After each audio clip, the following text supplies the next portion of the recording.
How are you? You getting tired yet? No, it's okay. I love talking to people. So yeah. Could you give me a slate? Just tell us who you are and what show you're with. Oh, I'm Tony Donolani from Dancing with the Stars. I've watched the show a few times. Okay. And playing sports as an athlete growing up, I could see. But what do you think is the biggest misconception of people who watch it and think it's just dancing? Well, I think all our athletes have proven that this is far harder than anything that they've ever done.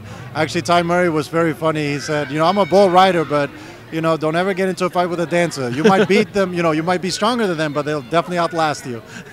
So part of you has to feel a little bit of vindication there. Well, I've always known that we've been a sport. Actually, in Europe, it's considered a sport. It's in America that's the only place that they don't consider it a sport. But now that we've had all the football greats get tested and challenged in our show, they all called it a sport. So that makes me a little bit proud. How far are you? Have you gone in the show? So far, this is my 7th season, and we're in week 7 now. Okay, and your scores last week? Last week was 27, so we're right close to the top. We're second from the top. Not bad, 27. Yeah. When you're doing the routine, is there things? How do you know when you mess up and continue on? Well, the thing is, I've been doing this since I was 3 years old, so for me, it's like having a conversation. Yeah. So even if you screw up, you kind of quickly pick it up. What do you hope to do in the future? I'm doing exactly what I always wanted to do. Yeah.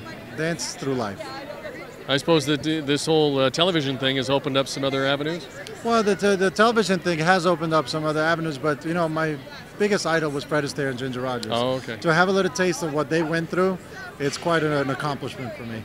And the whole Disney Nature Earth movie, is that something that... Well, I'm a big fan of Disney, and to see them take huge steps towards Mother Earth, it's a great respect towards them, because they have been the pioneers in many different things, and now they're like following the footsteps of Al Gore and making sure that everybody gets to realize that global warming is a true, real thing, and we all need to be aware of it.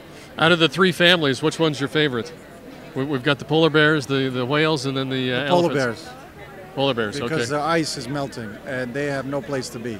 And there was apparently just recently they found several families of polar bears that have been drowned. Really? Because there was no ice. Wow, I did not know that. That's what this movie hopefully will create awareness like that. Well, I hope so. And I don't know how we're going to create ice, but it's definitely we could save our environment by planting a tree or just being aware of it and recycling. Yeah. Thank you very much. My pleasure. Very good job. Thank you. Thank you. Appreciate it.